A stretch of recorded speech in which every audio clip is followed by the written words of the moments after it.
വിശദമായ വാർത്തയിലേക്ക്. കാട്ടാനപ്പേടിയിൽ കുട്ടമ്പുഴ.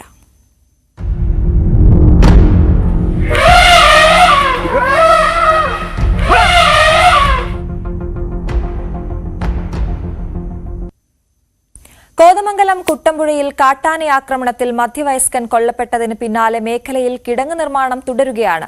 8 കിലോമീറ്റർ ദൂരത്തിലാണ് കിടങ്ങ് നിർമ്മിക്കുന്നത്. ഫെൻസിംഗും വേഗത്തിലാക്കും. തെരുവ് വിളക്കുകൾ ഉടൻ സ്ഥാപിക്കും. അതേസമയം കാട്ടാന ആക്രമണത്തിന്റെ പശ്ചാത്തലത്തിൽ ജനകീയ പ്രതിഷേധം ശക്തമാണ്.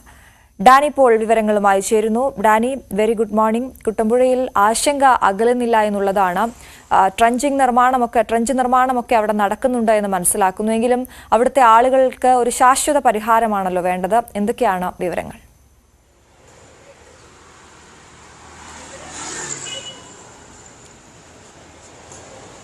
Aswathy, good morning. കുട്ടമ്പുഴയിൽ വളരെ പെട്ടെന്ന് ചെയ്തു തീർക്കാൻ പറ്റുന്ന ഒരു കാര്യങ്ങളല്ല എന്നത് എല്ലാവർക്കും തന്നെ അറിയാം. എങ്കിലും അത് വളരെ അടിയന്തര പ്രാധാന്യത്തോടുകൂടി നടപ്പിൽ വരുത്തേണ്ട കാര്യങ്ങളാണ്. അതാണ് അതിലേറ്റവും പ്രധാനം. അത് എങ്ങനെ എടുക്കുന്നു, ഏത് രീതിയിലേക്ക് അധികൃതർ സമീപിക്കുന്നു എന്നത് തന്നെയാണ് അതിലേറ്റവും പ്രധാനമായിട്ടുള്ളത്. അതുകൊണ്ടാണ് അവർ ആ സമീപനത്തിൽ അവർക്ക് യാതൊരു വിശ്വാസവുമില്ല എന്നാണ് അവർ പറയുന്നത്. കഴിഞ്ഞ കുറേയധികം നാളുകളായി അവർ പറയുന്നത്. നമ്മൾ ഇന്നലെ അവിടെ പൂർണ്ണമായ ഒരു ദിവസം ചെലവഴിച്ചുകൊണ്ട് പോകുമ്പോൾ നമുക്ക് അവർ സംസാരിക്കുമ്പോൾ മനസ്സിലാവുന്നത് പല കാലങ്ങളായി പറയുന്നു. 1 വർഷം മുൻപ് അവിടെ സന്തോഷം എന്നൊരാൾ കാട്ടാന ആക്രമണത്തിൽ കൊല്ലപ്പെടുകയും ചെയ്തു. അവർക്ക് നൽകിയ വാഗ്ദാനങ്ങൾ പോലും പൂർണ്ണമായും നിറവേറ്റിയിട്ടില്ല എന്ന് ചൂണ്ടിക്കാണിക്കപ്പെടുന്നു. അവർക്ക് പറഞ്ഞിരിക്കുന്ന കാര്യങ്ങൾ, ധനസഹായം ഉൾപ്പെടെയുള്ള കാര്യങ്ങൾ വീഴ്ച വന്നിട്ടുണ്ട് എന്നതാണ് അവർ പറയുന്നത്. ഒപ്പം തന്നെയും ഈ ട്രഞ്ച് നിർമ്മാണം എന്നതടക്കം അന്നും പറഞ്ഞിരുന്നതാണ്. പക്ഷേ തുടങ്ങിയത് പോലുമില്ല. വൈദ്യുതി വേലി എന്ന് പറയുന്ന കാര്യങ്ങൾ, ഇത് വൈദ്യുതി വേലിയുടെ അവസ്ഥയെല്ലാം നമ്മൾ കണ്ടതുമാണ്. ഇപ്പോൾ അവർ പറയുന്നത് ഇപ്പോൾ സംഭവിച്ചിരിക്കുന്ന മരണം, എൽദോസിൻ്റെ മരണം അത്തരം ഒരു കെടുകാര്യസ്ഥതയുടെ വലിയൊരു ഉദാഹരണം തന്നെയാണ്. അധികൃതർ ഇവിടേക്ക് തിരിഞ്ഞു നോക്കുന്നില്ല എന്നതിൻ്റെ ഏറ്റവും സ്പഷ്ടമായ ഉദാഹരണമാണ് കഴിഞ്ഞ ദിവസമുണ്ടായ ദാരുണമായ അന്ത്യം. അപ്പോൾ ഇനി അങ്ങോട്ട് വിട്ടുവീഴ്ചയ്ക്ക് തങ്ങളില്ല എന്ന് തന്നെയാണ് അവർ വ്യക്തമാക്കുന്നത്. അതുകൊണ്ട് തന്നെ ശക്തമായ പ്രതിഷേധ പരിപാടികളുമായി മുന്നോട്ട് പോകാനായിട്ട് അവർ തീരുമാനിച്ചു. എൽദോസിൻ്റെ മൃതദേഹം മണിക്കൂറുകൾക്ക് ശേഷമാണ് വിട്ടുകൊടുത്തത്.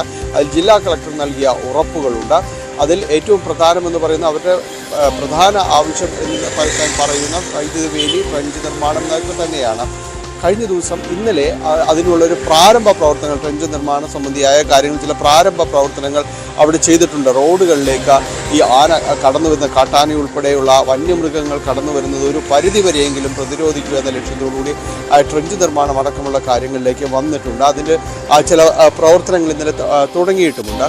വൈദ്യുതി വേലി അടക്കമുള്ള കാര്യങ്ങൾ നടപ്പിലാക്കേണ്ടതുണ്ട്. അതിന് കഴിഞ്ഞ ദിവസം മന്ത്രി പറഞ്ഞത് ഇതിന് എല്ലാ തല അനുമതിയും നൽകിയതാണ്. പക്ഷേ ടെൻഡറിൻ്റെ കാര്യത്തിലുള്ള ഒരു മെല്ലെപ്പോക്കായിരുന്നു ഇതിന് കാരണമെന്നാണ്. പക്ഷെ അത്തരം കാര്യങ്ങൾ പരിശോധിക്കേണ്ടത് ഭരണകൂടങ്ങൾ തന്നെയാണ്. അതിന് ഉത്തരവാദിത്തപ്പെട്ട ഒരു മന്ത്രി തന്നെയാണ് അത് പറഞ്ഞത്. ടെൻഡർ നടപടികളിൽ ഒരു കാലതാമസമാണെന്ന്. ഇതെല്ലാം പരിശോധിച്ച് നടപ്പിലാക്കേണ്ടത് ആരാണെന്ന് തീർത്തും സാധാരണക്കാരായ ജനങ്ങൾ ചോദിക്കുന്നു. തങ്ങളാണോ? അല്ല, ഇത് അവർ തന്നെയാണ് നടപ്പിൽ വരുത്തേണ്ടത്. ഉത്തരവാദിത്തപ്പെട്ടവർ തന്നെയാണ് ഈ നടപടികൾ വൈകുന്നതായി പറയുകയും ചെയ്യുന്നത്.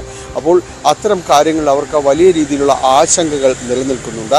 എന്തായാലും ട്രഞ്ച് നിർമ്മാണത്തിൻ്റെ ഒരു പ്രാരംഭ ജോലികൾ ആരംഭിച്ചിട്ടുണ്ട്. പക്ഷേ അതത്ര കണ്ട എളുപ്പമുള്ളൊരു കാര്യമായിട്ട് ആരും തന്നെ പറയുന്നില്ല. അവർ ഈ ഒരു ആവശ്യം മുന്നോട്ട് വയ്ക്കുന്നത് കുറേ മേഖലയിലെങ്കിലും അത് നടപ്പിലാക്കണം എന്നതുകൊണ്ടാണ്. അതിന് കൂടുതലായിട്ട് കടന്നു പോകുന്ന കുറേയധികം മേഖലയിലെങ്കിലും അത് നടപ്പിലാക്കണം. പക്ഷേ ഈ വനത്തിനുള്ളിലൂടെയുള്ള ആ പാത, അവർ നടന്നു പോകുന്ന സെറ്റിൽമെൻറ്റിലേക്ക് പോകുന്ന പാതയ്ക്ക് ഇരുവശവും ട്രഞ്ച് നിർമ്മിക്കുക എന്നത് അത്ര പ്രായോഗികമാണ് എന്നത് സംശയമുണ്ട്. കാരണം നിരവധിയായ മരങ്ങളും അടിക്കാടുകളും എല്ലാം തന്നെ വെട്ടി കൊണ്ടുപോകേണ്ടി വരും. ഒപ്പം അവിടെ പാറക്കെട്ടുകൾ നിറഞ്ഞ പ്രദേശങ്ങളുണ്ട്. അപ്പോൾ അവിടെ മറ്റേതെങ്കിലും ഒരു ബദൽ സംവിധാനം എന്ന രീതിയിൽ ഇപ്പോൾ ഇലക്ട്രിക് വേലികൾ അതിൻ്റെ ഒരു ശക്തി കൂട്ടുകയോ അത്തരം കാര്യങ്ങൾക്ക് അനുവർത്തിച്ചാൽ മാത്രമേ അത് നടപ്പിലാക്കുകയുള്ളൂ. എന്തായാലും അത്തരം കാര്യങ്ങൾ ഇനിയൊരു മെല്ലെപ്പോക്കുണ്ടാകാൻ പാടില്ല എന്ന് തന്നെ അവർ പറയുന്നു. ഇനിയൊരു എൽദോസ് അവിടെ ആവർത്തിക്കാൻ പാടില്ല എന്ന് അവർ പറയുന്നു. അതുകൊണ്ടാണ് പ്രതിഷേധം ശക്തമാക്കുക എന്ന ലക്ഷ്യത്തോടുകൂടി അവർ കഴിഞ്ഞ ദിവസങ്ങളിൽ തീരുമാനമെടുത്തത്. ഇപ്പോൾ 27-ന് ഒരു അവലോകന യോഗമുണ്ട്.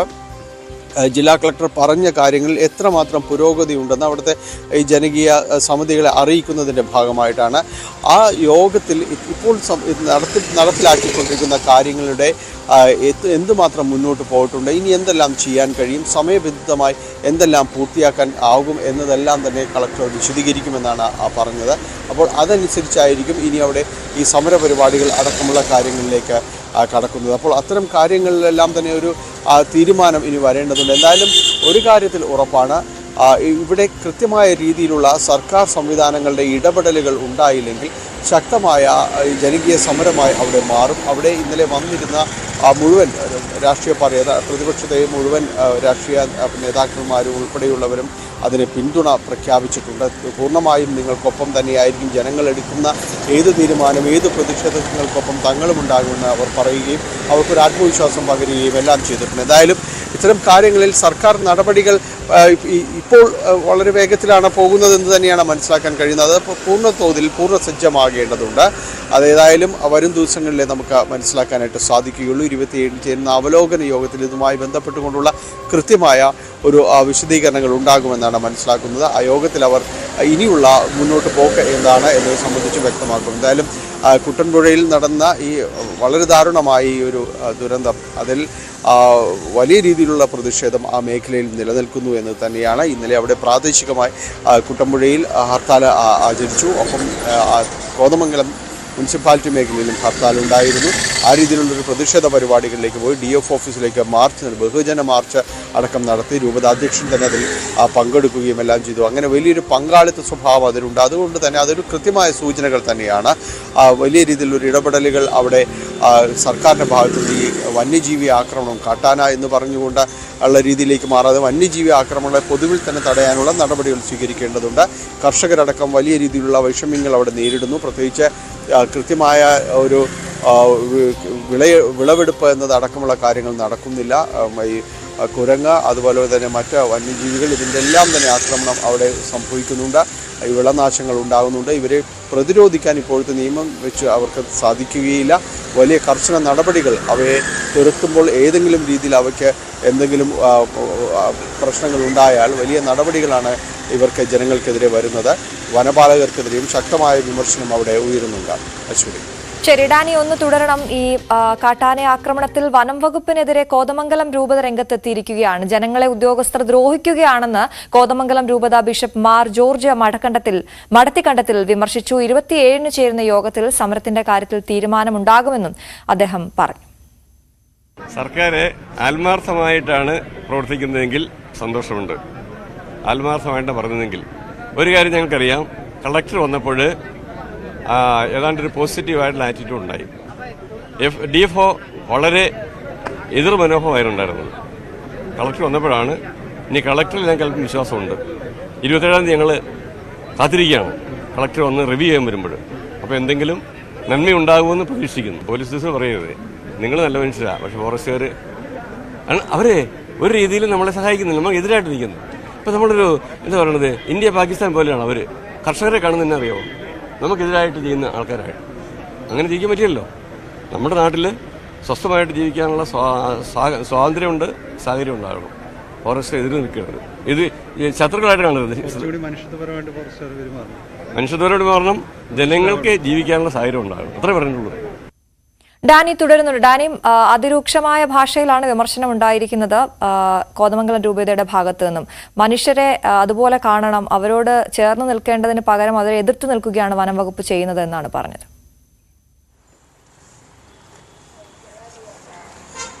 അശ്വതി, ഇന്നലെ അവിടെ ഉടനീളം സമരത്തിനും പ്രതിഷേധങ്ങൾക്കും അല്ലാതെ ജനങ്ങളുടെ പ്രതികരണം തേടുമ്പോഴെല്ലാം അവരുടെ എല്ലാം തന്നെ പൊതുവികാരം ഇത് തന്നെയാണ്. ഇതാണ് ബിഷപ്പ് ജോർജ് മടത്തിക്കണ്ടത്തിൽ പ്രതികരിക്കുന്നതും ആ വികാരം ഉൾക്കൊണ്ട് തന്നെയാണ് പൊതുവിൽ സാധാരണ ജനങ്ങൾ മുതൽ അങ്ങോട്ട് എല്ലാവരും തന്നെ പ്രതികരിക്കുന്നത്. വനം വകുപ്പിനും അവരുടെ ഉദ്യോഗസ്ഥർ നടപ്പിലാക്കുന്ന രീതികൾക്കുമെതിരെയാണ്.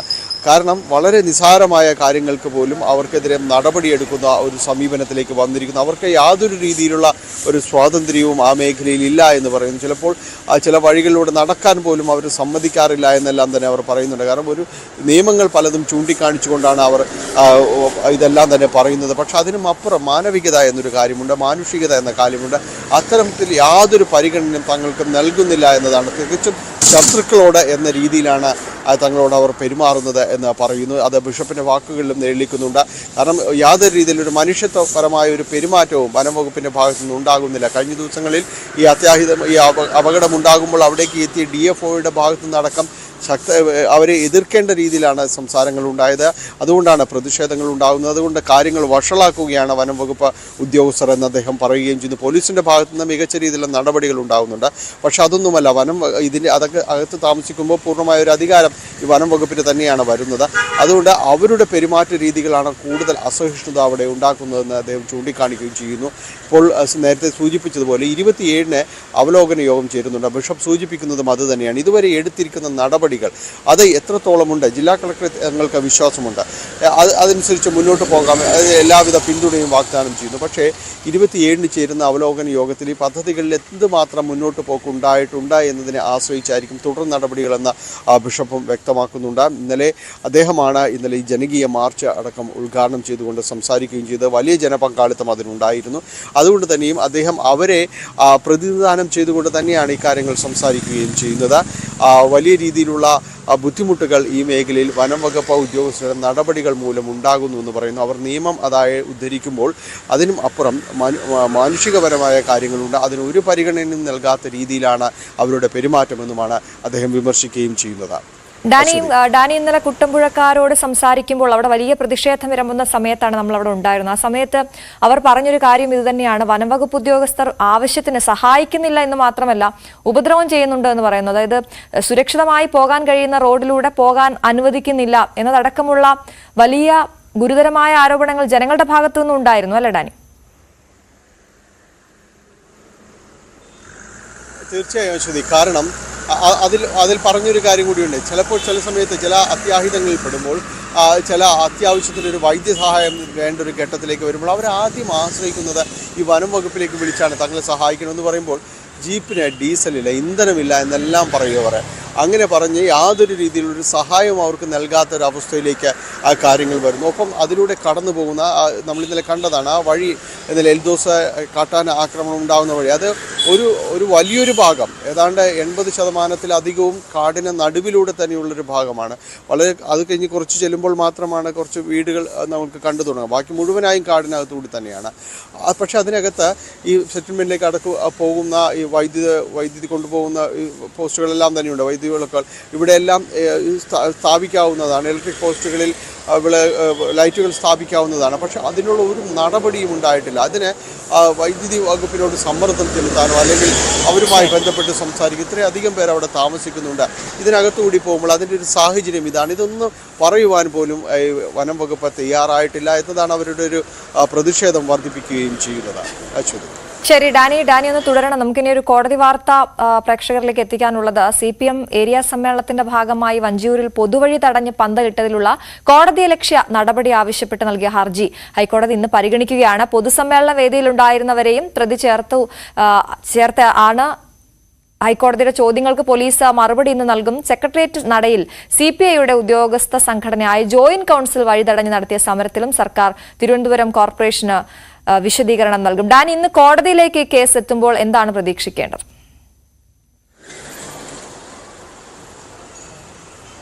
അശ്വതി, കഴിഞ്ഞ ദിവസങ്ങളിൽ തന്നെ കോടതിയിലേക്ക് ഈ കേസ് എത്തുമ്പോൾ അതിൽ ഗുരുതരമായ പരാമർശങ്ങളടക്കം ഉണ്ടായിരുന്നു. ഇതെങ്ങനെയാണ് ഇതെല്ലാം സംഭവിക്കുന്നത്? വഴി തടഞ്ഞുകൊണ്ട് ഇത്തരം കാര്യങ്ങൾ ചെയ്യുവാൻ കഴിയുമോ? ആരാണ് ഇവർക്ക് ഇതിനുള്ള അധികാരം നൽകുന്നത് എന്നടക്കമുള്ള ചോദ്യങ്ങളുണ്ടായിരുന്നു. അതൊരു പൊതുജനത്തിൽ നിന്ന് സാധാരണഗതിയിൽ ഉയരുന്ന ചോദ്യങ്ങൾ തന്നെയാണ് കോടതിയും ചോദിക്കുന്നത്. കാരണം അത്തരത്തിൽ അധികാരം കാണിച്ചുകൊണ്ട് റോഡ് തടഞ്ഞുകൊണ്ട് രീതിയിൽ സമ്മേളനങ്ങൾ നടത്തുന്ന രീതിയിലേക്ക് സ്റ്റേജ് കെട്ടുക തുടങ്ങിയ കാര്യങ്ങളെല്ലാം ഉണ്ടായിരുന്നു.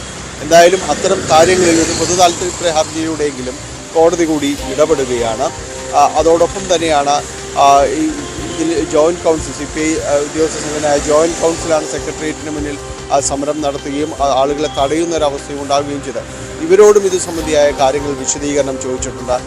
ഈ ആദ്യം വലിയൊരു ഏരിയ സമ്മേളനത്തിൻ്റെ ഭാഗമായിരുന്നു. അതോടൊപ്പം തന്നെയാണ് കൊച്ചി എറണാകുളത്ത് ഇവിടെ മറ്റൊരു ഏരിയ സമ്മേളനത്തിൻ്റെ ഭാഗമായിട്ട് പനമ്പള്ളി നഗർ മുഴുവൻ വൈദ്യുതി വിതാനം ചെയ്യുകയുണ്ട്. അപ്പോൾ ഇതിന് വൈദ്യുതി എവിടെ നിന്നാണ് ലഭിക്കുന്നത് എന്നതടക്കം അത് ഇതിലേക്ക് വന്നില്ലെങ്കിൽ കൂടി അത്തരം കാര്യം ഒരു ചോദ്യമായിട്ട് തന്നെ ഉന്നയിക്കുകയും കോടതി ഉന്നയിക്കുകയും എല്ലാം ചെയ്തു. അങ്ങനെ ഈ രീതിയിലുള്ള ഇത്തരം ആഡംബരങ്ങൾ, ഈ സമ്മേളനത്തിൻ്റെ ഭാഗമായി നടത്തുന്ന ആഡംബരങ്ങൾ, അതോടൊപ്പം തന്നെ ഈ ജനങ്ങളെ ബുദ്ധിമുട്ടിക്കുന്ന പ്രവർത്തികൾ, ഇതിനെല്ലാം തന്നെ ഹൈക്കോടതി ചോദ്യം ഉന്നയിച്ചിരുന്നു. അതേ ഒരു വിമർശനത്തിൻ്റെ ഭാഷയിൽ തന്നെയായിരുന്നു ആ ചോദ്യങ്ങൾ ഉണ്ടായിരുന്നത്.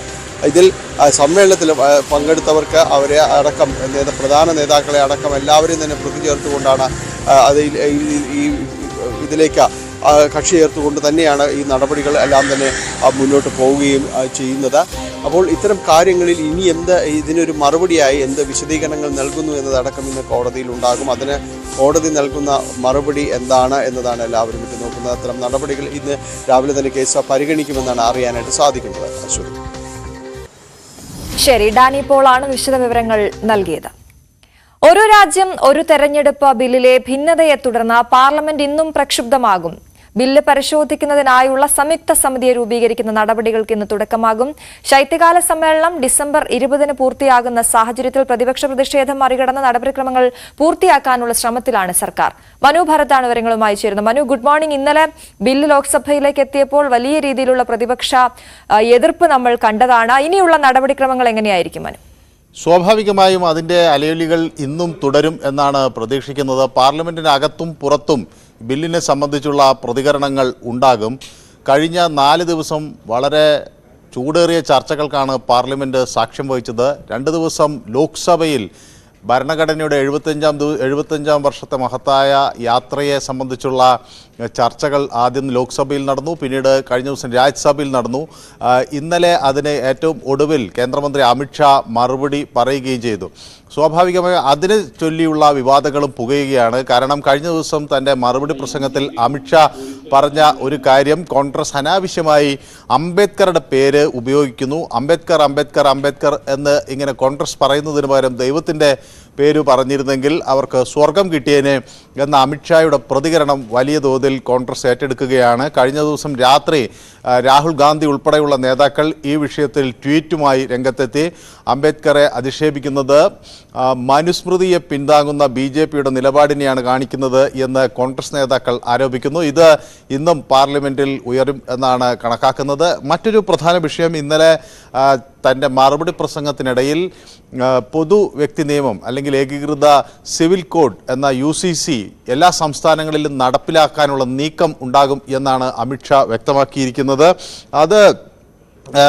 അത് ഘട്ടം ഘട്ടമായി എല്ലാ സംസ്ഥാനങ്ങളിലേക്കും വരും എന്ന സൂചന അമിത്ഷാ നൽകുകയും ചെയ്യുന്നു. സ്വാഭാവികമായും ഈ വിഷയവും വലിയ തർക്കത്തിന് ഇട നൽകും. BJP പാർലമെന്റിനെയും അതുപോലെ ജനപ്രതിനിധി സഭയെയും ഒക്കെ അവഗണിച്ചുകൊണ്ട് തങ്ങളുടെ അജണ്ട നടപ്പിലാക്കുന്നു എന്ന രീതിയിലുള്ള പരാമർശങ്ങൾ കോൺഗ്രസിന്റെ ഭാഗത്തുനിന്നുണ്ടാകും. കഴിഞ്ഞ ദിവസം സോണിയാഗാന്ധിയുടെ ബാഗ് കഴിഞ്ഞ 2 ദിവസങ്ങളിൽ ശ്രദ്ധേയമായിരുന്നു. ഇന്ന് എല്ലാവരും ഉറ്റുനോക്കുന്നത് പ്രിയങ്കാ ഗാന്ധി അതെ പ്രിയങ്കാ ഗാന്ധിയുടെ ബാഗ് 2 ദിവസം വളരെ ശ്രദ്ധേയമായിരുന്നു. അപ്പോൾ സ്വാഭാവികമായി ഇന്ന് എല്ലാവരും ഉറ്റുനോക്കുന്നത് പ്രിയങ്കാ ഗാന്ധിയുടെ ബാഗ് എന്തെങ്കിലും ഇന്ന് വ്യത്യസ്തമായ അഭിപ്രായങ്ങളുമായി എത്തുമോ എന്നതാണ്. പാർലമെന്റിൻ്റെ ഒരു പുതിയ പ്രതിഷേധ രീതിയായി ബാഗ് കൂടി മാറുകയാണ്. നേരത്തെ കറുത്ത ബാഗായി കോൺഗ്രസ് വരുന്ന ഒരു സാഹചര്യം പ്രതിഷേധത്തിൻ്റെ ഭാഗമായി ഉണ്ടായിരുന്നു. ഇപ്പോൾ പാലസ്തീൻ അനുകൂലമായും അതുപോലെ ബംഗ്ലാദേശിന് അനുകൂലമായും ഒക്കെയുള്ള ബാഗുകൾ കൊണ്ടുവരുന്നു. അപ്പോൾ സ്വാഭാവികമായും ആ വിഷയങ്ങൾ കൂടി ഇന്ന് പാർലമെന്റിൽ ശ്രദ്ധ ആകർഷിക്കും. ഏതായാലും ഈ സംയുക്ത പാർലമെന്ററി സമിതിയെ രൂപീകരിക്കുന്ന കാര്യമാണ് വളരെ പ്രധാനപ്പെട്ടത്. ഈ ശൈത്യകാല സമ്മേളനം 20-ാം തീയതി അവസാനിക്കും. അതിനു മുൻപ് ഈ ഒരു സമിതിയെ രൂപീകരിക്കുകയും ഈ സമിതിക്ക് ഈ ബില്ല് 2 ബില്ലുകളും അല്ലെങ്കിൽ ഇതിൽ ഒരു രാജ്യം ഒരു തെരഞ്ഞെടുപ്പ് ബില്ല് ഈ പ്രത്യേക JPC സമിതിക്ക് നൽകുന്നതിന് സംബന്ധിച്ചുള്ള തീരുമാനം ഉണ്ടാവുകയും വേണം. അതിനുള്ള നടപടിക്രമങ്ങൾ പെട്ടെന്ന് പൂർത്തിയാകും എന്നാണ് കരുതുന്നത്. സഭയുടെ അംഗബലം അനുസരിച്ചായിരിക്കും സമിതി രൂപീകരിക്കുക. ശരി, മനു ഭരത്താണ് വിവരങ്ങൾ നൽകിയത്. AK ശശീന്ദ്രൻ രാജിവെച്ചാൽ പകരം മന്ത്രിയെ നൽകാൻ CPM കേന്ദ്ര നേതൃത്വത്തിന്റെ ഇടപെടൽ തേടി NCP. CPM politburo convener Prakash കാരാട്ടിന്റെ ഇടപെടലാണ് NCP പ്രതീക്ഷിക്കുന്നത്. ഇക്കാര്യം ആവശ്യപ്പെട്ട് പവാർ കാരാട്ടിനെ കണ്ടു.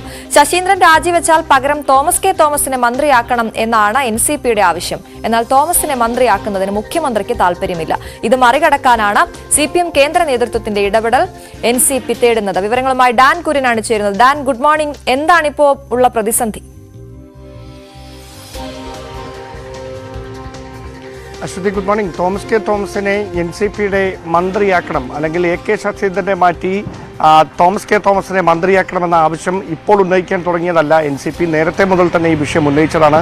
മുഖ്യമന്ത്രിയുമായി അടക്കം ഇക്കാര്യങ്ങൾ അവർ ചർച്ച നടത്തിയതാണ്. NCPയുടെ സംസ്ഥാന അധ്യക്ഷനടക്കം ഇക്കാര്യങ്ങൾ മുഖ്യമന്ത്രിയുമായി കൂടിയാലോചന നടത്തുകയും പലതവണ ചർച്ച നടത്തുകയും ചെയ്തതാണ്. പക്ഷേ മുഖ്യമന്ത്രി വ്യക്തിപരമായി അതിലെടുത്ത വിയോജിപ്പാണ് AK ശശീന്ദ്രന്റെ മന്ത്രിസ്ഥാനത്ത് തുടരാനും തോമസ് കെ തോമസിന്റെ മന്ത്രിസഭയിലേക്ക് വരാനും തടസ്സമായി മാറിയത്. ആ ഒരു പശ്ചാത്തലത്തിലാണ് AK ശശീന്ദ്രന്റെ രാജി ആവശ്യം അത് കൂടുതൽ ശക്തമാക്കാനുള്ള ഒരു സമ്മർദ്ദ നീക്കം സംസ്ഥാന NCP നേതൃത്വത്തിന്റെ ഭാഗത്തു നിന്ന് ഉണ്ടായത്. അതിന്റെ ഭാഗമായിട്ടാണ് ശരത് പവാറുമായി അവർ കൂടിക്കാഴ്ച നടത്തി സാഹചര്യങ്ങളൊക്കെ ബോധ്യപ്പെടുത്തിയതിനു ശേഷമാണ് ശരത് പവാർ CPMന്റെ പോളിറ്റ് ബ്യൂറോയുടെ ചുമതലയിൽ ഉള്ള പ്രകാശ് കാരാട്ടുമായി കഴിഞ്ഞ ദിവസം ചർച്ച നടത്തിയിരിക്കുന്നത്.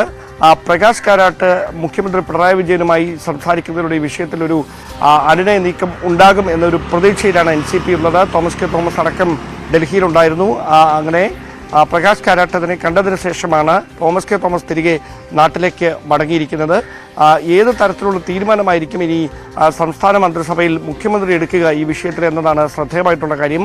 തോമസ് കെ തോമസിനെ മന്ത്രിസഭയിലേക്ക് എടുക്കുന്നതിൽ മുഖ്യമന്ത്രിക്ക് ഇപ്പോഴും വിയോജിപ്പുകളുണ്ട് എന്ന സൂചനകളാണ് ലഭിക്കുന്നത്. അങ്ങനെയാണെങ്കിൽ CPM കേന്ദ്ര നേതൃത്വം ഇടപെട്ടാലും പോളിറ്റ് ബ്യൂറോ അംഗങ്ങൾ ഇക്കാര്യത്തിൽ മുഖ്യമന്ത്രിയോട് നിലപാട് അറിയിച്ചാലും അദ്ദേഹം മറിച്ചൊരു തീരുമാനം എടുക്കുമോ എന്നത് അറിയേണ്ടതുണ്ട്. പക്ഷേ ഇപ്പോൾ ഉള്ള സാഹചര്യത്തിൽ, രാഷ്ട്രീയ സാഹചര്യത്തിൽ AK ശശീന്ദ്രൻ തന്നെ തുടരുന്നതാണ് നല്ലത്. അല്ലെങ്കിൽ മന്ത്രിസഭയിൽ അങ്ങനെ ഒരു പൊളിച്ചെഴുത്തിൻ്റെ ഒന്നും ആവശ്യമില്ല എന്നൊരു നിലപാടിൽ തന്നെയാണ് മുഖ്യമന്ത്രി പിണറായി വിജയൻ ഉള്ളത്. അവിടെയാണ് NCPയുടെ ഈ സമ്മർദ്ദ നീക്കം ഫലം കാണുമോ എന്ന ആകാംക്ഷ ഉണരുന്നത്.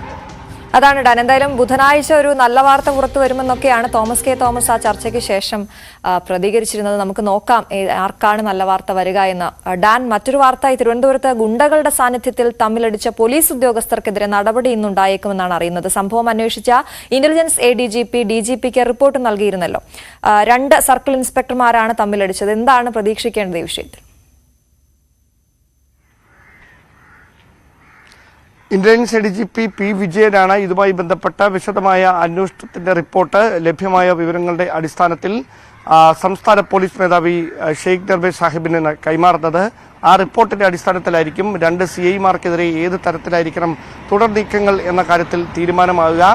പേരൂർക്കടയിലെ വഴയിലേക്കടുത്തുള്ള ഒരു ബാറിൽ വെച്ചാണ് ഗുണ്ടകളുടെ സാന്നിധ്യത്തിൽ 2 സർക്കിൾ ഇൻസ്പെക്ടർമാർ വാക്കുതർക്കത്തിൽ ഏർപ്പെടുകയും പിന്നീട് അത് കയ്യാങ്കളിയിലേക്ക് നീങ്ങുകയും ചെയ്യുന്ന സാഹചര്യമുണ്ടായത്. അവിടെ മറ്റൊരു IPS ഉദ്യോഗസ്ഥരുടെ കൂടി സാന്നിധ്യമുണ്ടായിരുന്നു എന്ന തരത്തിലുള്ള വിവരങ്ങളും പുറത്തു വന്നിരുന്നു. പോലീസ് സേനയ്ക്ക് ആകെ അപമതിപ്പുണ്ടാക്കുന്ന നടപടിയാണ് ഈ ഉദ്യോഗസ്ഥരുടെ ഭാഗത്തുനിന്ന് ഉണ്ടായിരിക്കുന്നത് എന്ന പ്രാഥമികമായ വിലയിരുത്തലിന്റെ അടിസ്ഥാനത്തിൽ തന്നെയാണ് മുഖ്യമന്ത്രിയുടെ ഓഫീസ് ഈ വിഷയത്തിൽ ഇടപെട്ടതും അന്വേഷണം നടത്താൻ ആവശ്യപ്പെടുകയും ചെയ്തത്. അങ്ങനെയാണ് സംസ്ഥാന പോലീസ് മേധാവി തന്നെ അന്വേഷണത്തിന് നിർദ്ദേശം നൽകിയത്. സേനയിൽ അച്ചടക്കരാഹിത്യം വെച്ചുപൊറുപ്പിക്കില്ല എന്ന് പലതവണ ആഭ്യന്തര വകുപ്പും അതോടൊപ്പം സംസ്ഥാന പോലീസ് മേധാവിയുമൊക്കെ വ്യക്തമാക്കിയതിനു ശേഷവും ഗുണ്ടകളും പോലീസ് ഉദ്യോഗസ്ഥരും തമ്മിലുള്ള ബന്ധം ഇങ്ങനെ തുടരുന്നത് അത് സേനയ്ക്ക് മുഴുവൻ നാണക്കേടാണ് എന്നൊരു വിലയിരുത്തലാണ് അടിയന്തര നടപടികളിലേക്ക് കടക്കാൻ തീരുമാനമെടുക്കുകയും അങ്ങനെ സംസ്ഥാന ഇന്റലിജൻസ് ADGP വിഷയത്തിൽ അന്വേഷണം ആരംഭിക്കുകയും ചെയ്തത്. എന്തായാലും കടുത്ത നടപടിക്ക് ശുപാർശ ചെയ്യുന്ന റിപ്പോർട്ടായിരിക്കും അദ്ദേഹം സംസ്ഥാന പോലീസ് മേധാവിക്ക് കൈമാറിയതാണ് സൂചന. ശരി, ഡാൻ കുര്യനാണ് തിരുവനന്തപുരത്ത് നിന്നും വിശദവിവരങ്ങൾ നൽകിയത്. ഇനി ശബരിമല വാർത്തകൾ. ശബരീശ ദർശനം നിങ്ങൾക്കായി സമർപ്പിക്കുന്നത് മിൽമ ഗീ. വ്രതശുദ്ധിയുടെയും നന്മയുടെയും നാളുകൾ പരിശുദ്ധമാക്കാം മിൽമയ്ക്കൊപ്പം. ശബരിമലയിൽ ഇന്നലെ 86,000-ഓളം ഭക്തർ ദർശനം നടത്തി. ഇന്ന് രാവിലെയും നല്ല തിരക്കാണ് അനുഭവപ്പെടുന്നത്. ഇന്നു മുതൽ എരുമേലി കാനനപാത വഴി എത്തുന്ന ഭക്തർക്ക് വാവർ നട വഴി ദർശനത്തിന് സൗകര്യമുണ്ടാകും. ശ്രീജിത്ത് ചേരുന്നു സന്നിധാനത്ത് നിന്നും. Sreejith, good morning. പുതിയ സംവിധാനം, സൗകര്യമൊക്കെ ഏത് രീതിയിലാണ് ഭക്തർ പ്രയോജനപ്പെടുത്തുക? തിരക്കെങ്ങനെയുണ്ട്?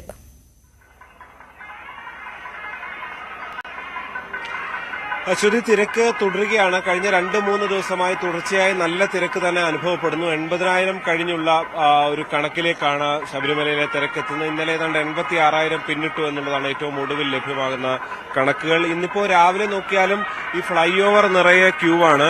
27,658 ഭക്തരാണ് 7 മണിവരെ മല കയറാൻ തുടങ്ങിയിരിക്കുന്നത്. ഈ ഫ്ലൈ ഓവർ നിറഞ്ഞു നിൽക്കുന്ന കാഴ്ച നമുക്ക് കാണാൻ സാധിക്കും. സാധാരണഗതിയിൽ അത്രത്തോളം അങ്ങനെ നിറയുന്നൊരു രീതിയില്ല. പല നിയന്ത്രണങ്ങളുടെ ഭാഗമായിട്ട് ഈ പൂജയുടെ സമയങ്ങളിൽ, അതായത് ദർശനത്തിന് നിയന്ത്രണമുള്ള സമയത്ത് ഇപ്പോൾ ഉഷപൂജ ആരംഭിച്ചിരിക്കുന്ന സമയമാണ്. അതുകൊണ്ട് തന്നെ അതിന്റെ ഭാഗമായുള്ള ഒരു തിരക്കാണ് നമുക്കിവിടെ കാണാൻ സാധിക്കുന്നത്. അതേസമയം തന്നെ ഇന്ന് നല്ല തിരക്കുണ്ട്. മരക്കൂട്ടം വരെ പലയിടത്തും നിയന്ത്രണങ്ങളുണ്ട് എന്നുള്ളതാണ്. നീണ്ട ക്യൂ എന്നതിനപ്പുറത്തേക്ക് നിയന്ത്രിച്ചാണ് ഭക്തരെ സന്നിധാനത്തേക്ക് കടത്തിവിടുന്നത്. ഈ മണ്ഡല പൂജ എത്തിയതോടെ കൂടുതൽ ഭക്തർ സന്നിധാനത്ത് തമ്പടിക്കാനുള്ള സാധ്യതയുണ്ട് എന്ന് പോലീസ് മുൻകൂട്ടി കാണുന്നുണ്ട്. അതുകൊണ്ട് തന്നെ ഇവിടെ സന്നിധാനത്തെത്തി ദർശനം നടത്തുന്ന ഭക്തർ വളരെ പെട്ടെന്ന് തന്നെ പമ്പയിലേക്ക് മടങ്ങി പോകണമെന്ന നിർദ്ദേശം ഓരോ 15 മിനിറ്റ് ഇടവേളകളിലും ഇവിടെ അനൗൺസ്മെന്റായി നൽകുന്നുണ്ട്. അങ്ങനെ തമ്പടിക്കാൻ അനുവദിക്കില്ല എന്നുള്ളതാണ്. അതായത് കൂടുതൽ സമയം അഭിഷേകവും കാര്യങ്ങളും ഒക്കെ ഉള്ളവർക്ക് അതെല്ലാം നടത്താം. അതിനപ്പുറത്തേക്ക് കൂടുതൽ സമയം അങ്ങനെ നിൽക്കാൻ അനുവദിച്ചാൽ അത് കൂടുതൽ ഭക്തർ വീണ്ടും ഇനിയുള്ള ദിവസങ്ങളിൽ എത്തുമ്പോൾ അത് കൂടുതൽ ബുദ്ധിമുട്ടാകും എന്ന് കരുതുന്നുണ്ട്. എന്തായാലും നല്ല തിരക്ക് ഇന്ന് രാവിലെയും തുടരുകയാണ്. ഇനിയുള്ള ദിവസങ്ങളിലും ഈ തിരക്ക് തുടരും. ഇന്നിപ്പോ രാവിലെ മുതലാണ് മുക്കുഴിയിൽ ഈ കാനനപാത വഴി കയറുന്നവർക്ക് പാസ് നൽകാനുള്ള ക്രമീകരണമുണ്ട്. അതിന്റെ ഉദ്ഘാടനം രാവിലെ ADM അരുണസ് നായർ അവിടെ നിർവഹിക്കുന്നുണ്ട്. അതായത് അവിടെ നിന്ന് കടത്തി വരുന്നവരെ സംബന്ധിച്ച് അവിടെ നിന്നൊരു പാസ് നൽകും, അതിൽ സീൽ അടിക്കും. അതിനുശേഷം ചെറിയാനവട്ടത്തും ഈ പാസിൽ സീൽ അടിച്ച് പുറത്തേക്ക് എന്നുള്ള സീൽ ഔട്ട് പാസ് ആയിട്ട് അത് നൽകും. അതിനുശേഷം അവർക്ക് മരക്കൂട്ടത്തെത്തിയാൽ അവിടെ നിന്ന് നേരെ മരക്കൂട്ടത്ത് നിന്ന് നേരെ നടപ്പന്തലിൽ ക്യൂ നിൽക്കാതെ വാവര് നടവഴി പുല്ലുമേട്ടിലെ ഭക്തരെത്തുന്ന അതേ സമാനമായ രീതിയിൽ തന്നെ വാവര് നടവഴി 18-ാം പടിക്ക് താഴെ എത്തി ദർശനം നടത്താം. കാരണം ഇവരെല്ലാം കഴിഞ്ഞ കുറെ ദിവസങ്ങളായി കാൽനടയൊക്കെ യാത്ര ചെയ്യുന്നവരാണ്. അവർക്ക് പിന്നീട് ഈ പമ്പ ശബരിമല പാതയിലെ സന്നിധാനം പാതയിലെ ക്യൂവിൽ കൂടി നിൽക്കേണ്ട സാഹചര്യം അത് ഒഴിവാക്കി കൊടുക്കാനുള്ള തീരുമാനമാണ് എന്തായാലും എടുത്തിരിക്കുന്നത്. ഭക്തരെ സംബന്ധിച്ച് ഈ കാനന പാത വഴി യാത്ര ചെയ്യുന്നവരെ സംബന്ധിച്ച് വലിയൊരു ആശ്വാസം കൂടിയാണത്. അശ്വതി. ശരി ശ്രീജിത്ത്. ശബരിമല സന്നിധാനത്ത് കുട്ടികൾക്കും മുതിർന്നവർക്കുമുള്ള പ്രത്യേക ക്യൂ സംവിധാനം വന്നത് ന്യൂസ് 18 പരമ്പരയ്ക്ക് പിന്നാലെയായിരുന്നു. കോടതി കൂടി ഇടപെട്ട് 2022 ഏർപ്പെടുത്തിയ ക്യൂ സംവിധാനത്തിന്റെ ഇന്നത്തെ അവസ്ഥ എന്താണ്? ന്യൂസ് 18 പരിശോധിക്കുന്നു.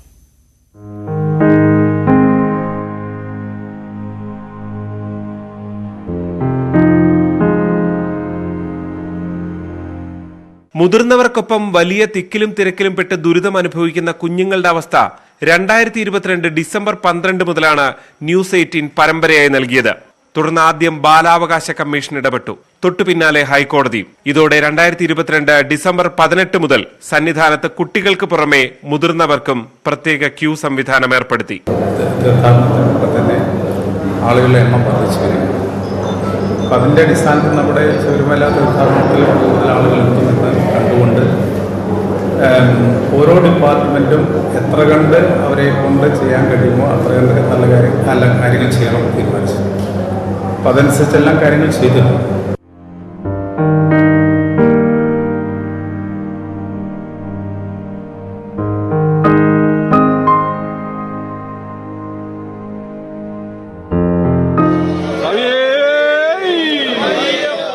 വലിയ നടപ്പന്തല്ലേ ഈ 1-ാം നമ്പർ ക്യൂ ആണ് കുട്ടികൾക്കും പ്രായം കൂടിയവർക്കും വേണ്ടി ഒരുക്കിയിരിക്കുന്നത്.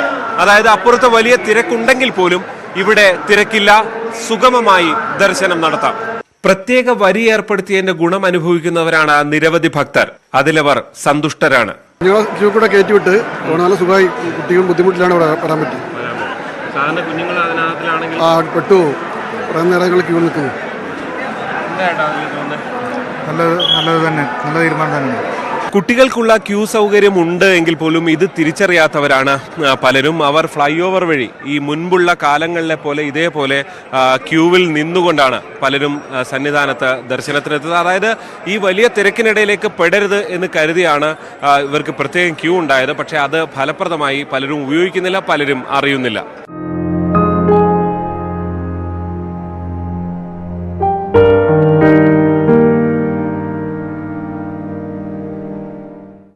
അറിയത്തില്ലായിരുന്നു. ഈ നടപ്പന്തലി വന്നു കഴിഞ്ഞപ്പോഴത്തേക്കാണ് അറിഞ്ഞത്. അതുവരെ ക്യൂവിൽ നിൽക്കുമായിരുന്നു. ഭയങ്കര തിക്കായിരുന്നു. വലിയ ക്യൂവിലായിരുന്നു. 2 മണിയായപ്പോൾ കയറിയത് അവിടുന്ന് പമ്പയിൽ നിന്ന്. നടപ്പന്തലിൽ മാത്രമല്ല തിരുമുറ്റത്തും കുട്ടികൾക്കായി പ്രത്യേക സംവിധാനമുണ്ട്. 18-ാം പടി കയറി ഇടത്തേക്ക് ഫ്ലൈ ഓവറിൽ കയറുന്നതിന് പകരം വലത്തേക്ക് തിരിഞ്ഞാൽ ഇവർക്ക് പ്രത്യേക വരി നിൽക്കാം. ഇതറിയാതെ പലരും ഫ്ലൈ ഓവറിൽ കുടുങ്ങുന്നു.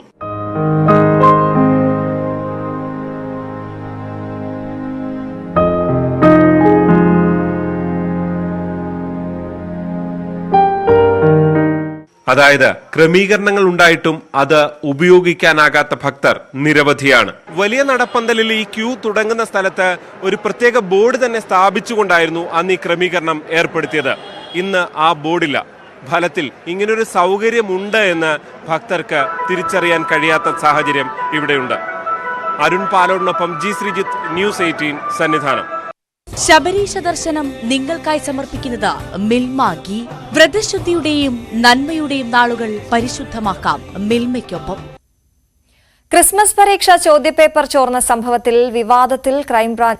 ചോദ്യപേപ്പർ ക്രൈംബ്രാഞ്ച് ഇന്ന് കേസെടുത്തേക്കും. വിദ്യാഭ്യാസ വകുപ്പിൽ നിന്ന് അന്വേഷണ സംഘം വിവരങ്ങൾ തേടിയിട്ടുണ്ട്. ഇവ പരിശോധിച്ച ശേഷമാകും തുടർ നടപടികളിലേക്ക് നീങ്ങുക. MS അനീഷ് കുമാറാണ് വിവരങ്ങളുമായി ചേരുന്നത്. Aneesh, good morning. ഈ ചോദ്യപേപ്പർ വിവാദത്തിൽ ഏത് രീതിയിൽ അന്വേഷണം നടക്കും, ആർക്കൊക്കെ എതിരെ നടപടി ഉണ്ടാകും എന്നൊക്കെ ഉറ്റുനോക്കുകയാണ്. എന്തൊക്കെയാണ് വിശദാംശങ്ങൾ?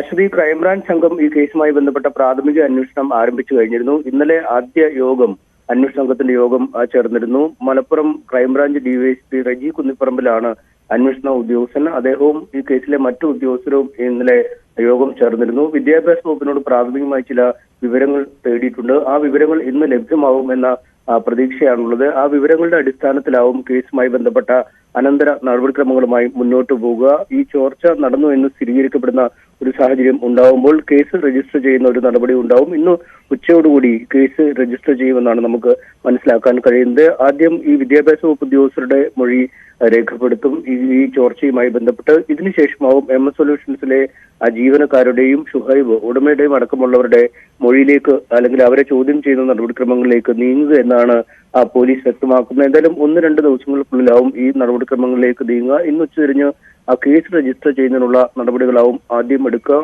എന്തായാലും ഒരു വശത്ത് ഈ അന്വേഷണം പുരോഗമിക്കുമ്പോൾ MS സൊല്യൂഷൻസ് 2 ദിവസത്തെ ഇടവേളയ്ക്ക് ശേഷം ഇന്ന് നടക്കാനിരിക്കുന്ന പരീക്ഷയുടെ ചോദ്യപേപ്പർ അവലോകനവുമായി എത്തിയിരുന്നു. വളരെ ഭീഷണികൾക്ക് നടുവിലാണ് ജീവിക്കുന്നത്. ഈ ഒരുപാട് തരത്തിലുള്ള ഭീഷണികൾ താൻ നേരിടുന്നു. താൻ വളരെ ചെറിയ ആളായതുകൊണ്ട് തനിക്കെതിരെ വലിയ അക്രമങ്ങൾ മാധ്യമങ്ങളുടെ ഭാഗത്തുനിന്ന് ഉണ്ടാവുന്നു എന്നടക്കമുള്ള കാര്യങ്ങളൊക്കെ വിശദീകരിച്ചായിരുന്നു ഇന്നലെ ഷുഹൈബ് വന്നത്. ഒപ്പം ഈ കിട്ടുന്ന കുപ്രശസ്തി ആണെങ്കിൽ പോലും അതിനെ മുതലെടുക്കാൻ തന്നെയുള്ള ഒരു തീരുമാനവും അയാളുടെ ഭാഗത്തുനിന്നുണ്ട്.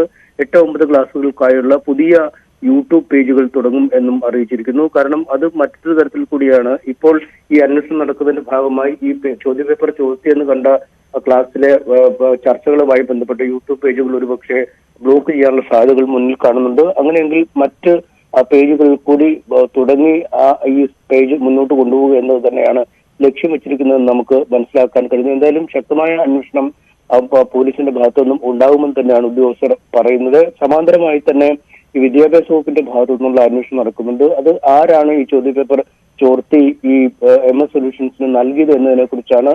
ദീർഘനാളുകളായി തന്നെ സർക്കാർ സർവീസിൽ ജോലി ചെയ്യുന്ന നിരവധി അധ്യാപകർ ഇത്തരം സ്വകാര്യ കോച്ചിങ് സെന്ററുകളോടൊപ്പം അല്ലെങ്കിൽ ട്യൂഷൻ സെന്ററുകളോടൊപ്പം സഹകരിക്കുന്നു എന്ന വിവരവും വിദ്യാഭ്യാസ വകുപ്പിന് ലഭിച്ചിട്ടുണ്ട്. എന്തായാലും ഇത്തരത്തിലുള്ള ഒരു വിശദമായ പരിശോധനയും വകുപ്പിന്റെ ഭാഗത്തു നിന്നും ഉണ്ടാവുമെന്നാണ് അറിയാൻ കഴിയുന്നത്. അശ്വതി, അതാണ് അനീഷ്, ഒന്ന് തുടരുക. മറ്റൊരു വാർത്ത, ഇന്നലെ ആത്മഹത്യ ചെയ്ത കോഴിക്കോട് മെഡിക്കൽ കോളേജ് നഴ്സിംഗ് വിദ്യാർത്ഥിനിയായ ലക്ഷ്മി രാധാകൃഷ്ണന്റെ പോസ്റ്റ്മോർട്ടം ഇന്ന് നടക്കുകയാണ്. മരണകാരണത്തെക്കുറിച്ച് വ്യക്തത ലഭിച്ചിട്ടില്ല. സഹപാഠികളുടെയും കുടുംബത്തിന്റെയും മൊഴി പോലീസ് എടുക്കുമെന്ന് അറിയുന്നു. അനീഷ്, ഈ വിഷയത്തിൽ പോലീസ് ഇതുവരെ ഉള്ള കാര്യങ്ങൾ എങ്ങനെയാണ് പറയുന്നത്? പോലീസ് ഇന്നലെ ഇൻക്വസ്റ്റ് നടപടികൾ പൂർത്തിയാക്കി മൃതദേഹം മോർച്ചറിയിലേക്ക് പോസ്റ്റ്മോർട്ടത്തിനായി മാറ്റിയിരുന്നു. ലക്ഷ്മിയുടെ കുടുംബാംഗങ്ങൾ കോട്ടയം കിടങ്ങൂരിൽ നിന്നും ഇന്നലെ രാത്രി വൈകിയാണ് കോഴിക്കോട് എത്തിയത്. എന്തായാലും പ്രാഥമിക ഘട്ടത്തിൽ ഈ മരണകാരണത്തെക്കുറിച്ചുള്ള ഒരു സൂചനയും പോലീസിന് ലഭിച്ചിട്ടില്ല എന്നാണ് വ്യക്തമാക്കുന്നത്. ആത്മഹത്യാക്കുറിപ്പടക്കം ലഭിച്ചിട്ടില്ല എന്നാണ് ഈ ഘട്ടത്തിൽ നമുക്ക് അറിയാൻ കഴിയുന്നത്. കുടുംബത്തെയും ഒപ്പം സഹപാഠികളെയും വിശദമായി മൊഴി അവരുടെ രേഖപ്പെടുത്തും. അതിനുശേഷം ഒരു നിഗമനത്തിലേക്ക് എത്തുകയെന്ന് അറിയാൻ കഴിയുന്നു. വ്യക്തിപരമായ കാരണങ്ങൾ തന്നെയാണ് ഇപ്പോൾ മരണം തെരഞ്ഞെടുക്കാൻ ലക്ഷ്മി രാധാകൃഷ്ണനെ പ്രേരിപ്പിച്ചെന്നൊരു നിഗമനത്തിലാണ് പോലീസ് എത്തിയിരിക്കുന്നത്. ഇന്നലെ കോളേജിൽ ലക്ഷ്മി പോയിരുന്നില്ല. അസുഖം എന്ന പേരിൽ അവധി എടുത്തിരിക്കുകയായിരുന്നു. പ്രത്യേകിച്ചും ഇന്നലെ ഈ കോളേജിലെ 1ാം വർഷ വിദ്യാർത്ഥികൾ വരുമ്പോൾ അവരുടെ വരവേൽപ്പും മറ്റുമൊക്കെ കൊടുക്കുന്ന ചടങ്ങായിരുന്നു കോളേജിൽ നടന്നത്. മിനിയാന്ന് ഇതുമായി ബന്ധപ്പെട്ട തയ്യാറെടുപ്പുകളിലൊക്കെ ലക്ഷ്മി പങ്കെടുക്കുകയും ചെയ്തിരുന്നു. എന്തായാലും ഏറെ നേരമായി മുറിയിൽ നിന്ന് പുറത്തേക്ക് ഇറങ്ങാത്തതിനെ തുടർന്ന് ഈ മുറി ക്ലീൻ ചെയ്യുന്നതിനായി എത്തിയ ജീവനക്കാരാണ് മുറി അകത്തു നിന്നും പൂട്ടിയ നിലയിലാണ് എന്ന് കണ്ടെത്തിയത്. തുടർന്ന് ഈ പുറത്തു നിന്നും വിളിച്ചെങ്കിലും ഈ വാതിൽ തുറക്കാതെ വന്ന സാഹചര്യത്തിലാണ് ഈ വാതിൽ തകർത്ത് അകത്തേക്ക് കയറിയപ്പോൾ ഈ ലക്ഷ്മി തൂങ്ങി മരിച്ച നിലയിൽ കണ്ടെത്തുകയായിരുന്നു. എന്താണ് കാരണം എന്നതിനെ കുറിച്ച് ഇപ്പോഴും വ്യക്തതയില്ല. പഠിക്കാൻ സമർത്ഥയായ ഒരു വിദ്യാർത്ഥിനിയായിരുന്നു. കോട്ടയം, കോഴിക്കോട് മെഡിക്കൽ കോളേജുകളിലൊക്കെ അഡ്മിഷൻ ലഭിച്ചെങ്കിലും വീടിന് സമീപത്തുള്ള കോട്ടയം മെഡിക്കൽ കോളേജ് തെരഞ്ഞെടുക്കാതെ കോഴിക്കോട് മെഡിക്കൽ കോളേജ് തെരഞ്ഞെടുത്താണ് ലക്ഷ്മി ഇവിടേക്ക് പോരുകയും ചെയ്തത്. പക്ഷേ 1ാം വർഷത്തിൽ ഉദ്ദേശിച്ച രീതിയിലൊരു റിസൾട്ട് പഠനത്തിൽ ലക്ഷ്മിക്ക് ഉണ്ടായില്ല എന്ന ചില വിവരങ്ങളുമുണ്ട്. ആദ്യ സെമസ്റ്ററിലെ ചില പേപ്പറുകൾ നഷ്ടപ്പെട്ടു എന്നും അറിയാൻ കഴിയുന്നു. ഒരുപക്ഷെ ഇത് ഈ മനോവിഷമമാണോ മരണത്തിലേക്ക് നയിച്ചതെന്നും വ്യക്തമല്ല. എന്തായാലും കൂടുതൽ ചോദ്യം ചെയ്യലുകൾക്ക് ശേഷം അല്ലെങ്കിൽ കൂടുതൽ പേരുടെ മൊഴിയെടുത്ത ശേഷം മാത്രമാവും ഇക്കാര്യത്തിലൊരു വ്യക്തത ഉണ്ടാവുക. കോഴിക്കോട് മെഡിക്കൽ കോളേജ് ആശുപത്രിയിൽ ഇന്ന് ലക്ഷ്മിയുടെ പോസ്റ്റ്മോർട്ടം നടപടികൾ നടക്കും. ശരി, MS അനീഷ് കുമാറാണ് വിശദമായ വിവരങ്ങൾ നൽകിയത്. മറ്റു വാർത്തകളിലേക്ക് എത്താം ഒരു ചെറിയ ഇടവേളയ്ക്ക് ശേഷം.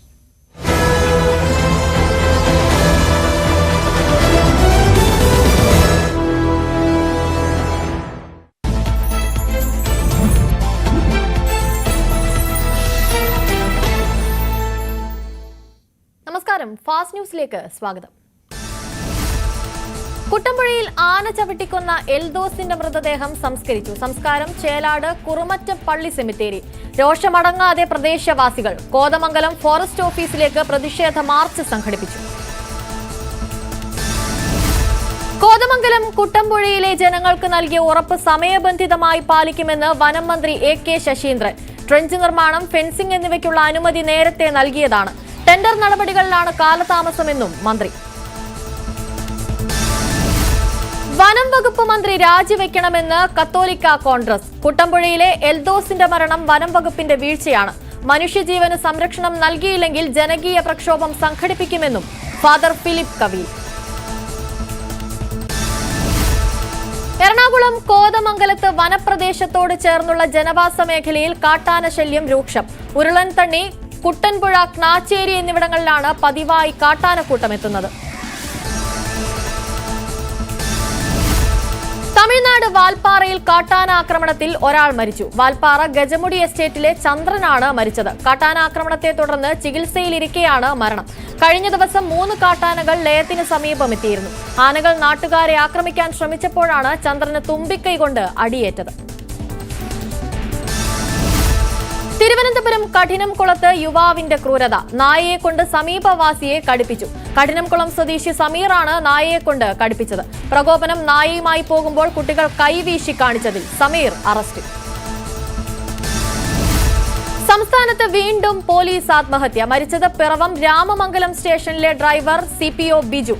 മൃതദേഹം കണ്ടെത്തിയത് രാവിലെ വീടിനുള്ളിൽ. ആത്മഹത്യയ്ക്ക് കാരണം വ്യക്തിപരമായ പ്രശ്നങ്ങളെന്ന് പോലീസ്. SOG കമാൻഡോ വിനീതിന്റെ ആത്മഹത്യയിൽ പ്രതിഷേധം തുടരുന്നു. അരീക്കോട് ക്യാമ്പിലേക്ക് യൂത്ത് കോൺഗ്രസ് നടത്തിയ മാർച്ചിൽ സംഘർഷം. അന്വേഷണം ആരംഭിച്ച് കൊണ്ടോട്ടി DYSP. കോഴിക്കോട് മെഡിക്കൽ കോളേജിൽ നഴ്സിംഗ് വിദ്യാർത്ഥിനി മരിച്ച നിലയിൽ. മരിച്ചത് കോട്ടയം സ്വദേശിനി ലക്ഷ്മി. മൃതദേഹം കണ്ടത് സ്വകാര്യ ഹോസ്റ്റൽ മുറിയിൽ. ആത്മഹത്യയെന്ന് പ്രാഥമിക നിഗമനം. വയനാട്ടിൽ